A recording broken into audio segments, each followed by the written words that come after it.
अब भी जिसका खून ना खौला, खून नहीं वो पानी है, जो देश के काम ना आए वो बेकार जवानी है।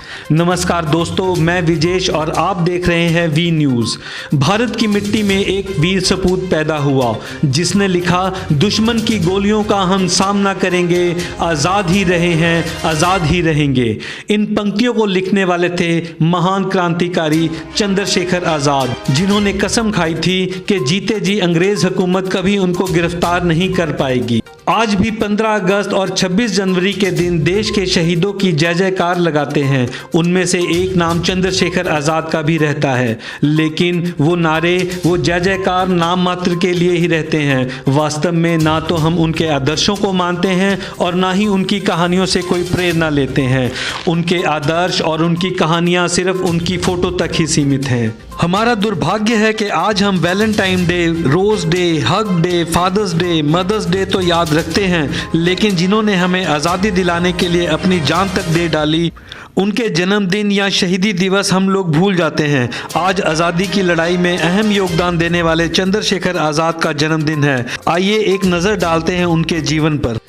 23 जुलाई 1906 को मध्य प्रदेश के भांवरा गांव में पंडित सीताराम और जगरानी देवी के घर एक बच्चा पैदा हुआ जिसका नाम रखा गया चंद्रशेखर तिवारी, जिसने बाद में खुद को आज़ाद घोषित कर दिया और कभी अंग्रेज़ों के हाथों ना मरने की कसम खाई।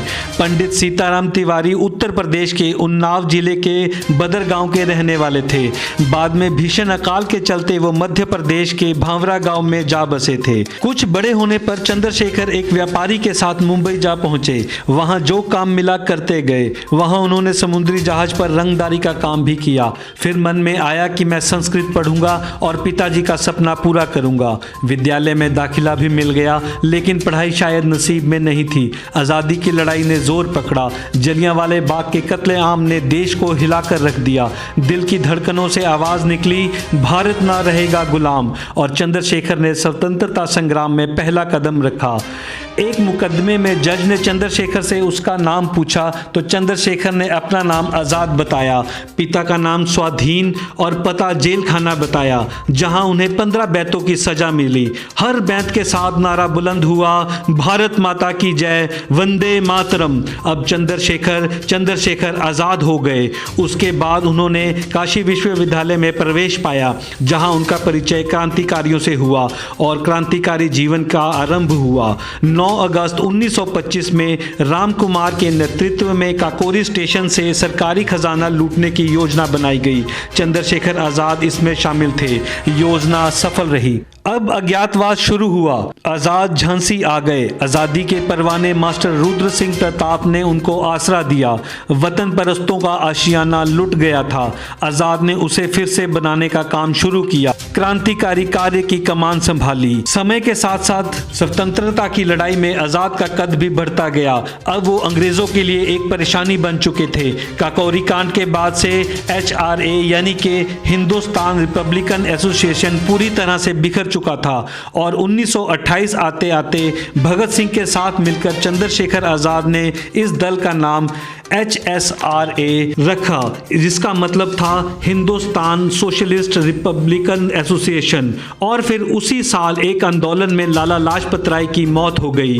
उनकी मौत का बदला लेने के लिए आज़ाद ने भगत सिंह और सुखदेव के साथ मिलकर ब्रिटिश पुलिस के अधिकारी जॉन सैंडर्स की हत्या कर दी। फिर 1931 में जब राजगुरु सुखदेव और भगत सिंह को फांसी की सज़ा सुनाई गई, उस समय भी अंग्रेज़ी हुकूमत को चकमा देकर आज़ाद ही थे। भगत सिंह, सुखदेव और राजगुरु की सज़ा कम करवाने के लिए वो इलाहाबाद गए, लेकिन 27 फरवरी 1931 को जब वो इलाहाबाद के एफेड पार्क में बैठे थे, तब अंग्रेज़ी हुकूमत को उनके वहां होने की खबर मिल गई और फिर सैकड़ों की संख्या में पुलिस वालों ने पार्क को चारों तरफ से घेर लिया।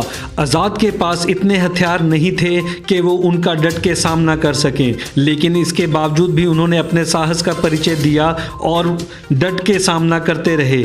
जब उनकी बंदूक में एक ही गोली बची तो वह रुक गए और फिर उन्होंने खुद को गोली मार दी ताकि अंत में भी अंग्रेज़ों के हाथ ना आ सकें।